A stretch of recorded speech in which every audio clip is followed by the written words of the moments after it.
Bonsoir à tous. Bonsoir. Mes deux compères, Charles et Eric, c'est toujours un plaisir d'être à trois. Voilà, même si aujourd'hui on a contemplé ton travail sur les prises et les interrupteurs. Oui, c'est vrai, on a placé, il y avait des fils qui dépassaient, d'ailleurs tu as pris un peu le courant au passage. Oui. Donc tu as appris ce que c'était le risque de notre métier.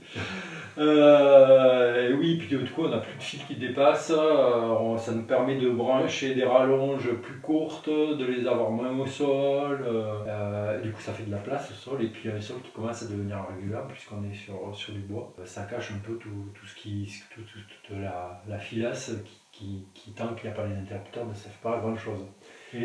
Mais exactement, c'est ça qui m'était venu, c'est que tu peux avoir le meilleur circuit, bien fait, bien monté, s'il n'y a ni interrupteur, ni prise, c'est pas accessible. Ah mais c'est comme tout, s'il n'y a pas les bonnes jonctions dans tout système, à un moment donné, si elles ne sont pas fiables et bien établies, le système lui-même peut s'écrouler. Qu'est-ce qui pourrait être l'équivalent dans la vie de ces prises et de ces interrupteurs ? Je trouve que le lien. Un interrupteur, ça me fait penser à l'ouverture et à la fermeture du cœur. Quand tu es en communication avec quelqu'un et ton cœur est fermé, il peut te dire ce qu'il veut, et en plus, s'il est fermé ou retourné contre lui, tu vas interpréter toute action en sa défaveur. Alors que il suffit qu'il y ait un interrupteur pour quelque raison que ce soit, par exemple, c'est ton voisin que tu peux pas saquer et qui va te rendre service, et tout d'un coup, paf, l'interrupteur du cœur s'ouvre, et tout ce que tu voyais en négatif devient positif. Ou par exemple, il te fait la gueule sans arrêt, puis tout d'un coup il se confie à toi, il a un cancer, et tout d'un coup tu as une compréhension différente, il y a ton cœur qui s'ouvre, et le courant passe. Je crois que même on peut donner de l'exercice à ce cœur, à cet interrupteur.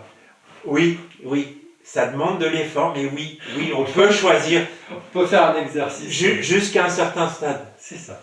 C'est-à-dire que quand il y a un gap à passer pour ouvrir son cœur, on peut le faire. Si l'écart est trop grand, ça devient très compliqué. Il faut avoir vraiment cette habitude d'ouvrir et de...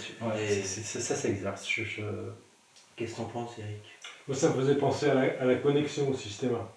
Ouais. C'est-à-dire qu'on apprend des choses, on apprend des principes, il y a tout qui est en place, mais s'il n'y a pas la connexion, il n'y a rien qui marche. Exactement, on confirme. Ouais. Alors sur ce chemin de l'ouverture du cœur et de la connexion, je vous dis bon courage, à très bientôt, j'ai confiance en vous et rendez-vous sur un prochain épisode. Au revoir. Au revoir.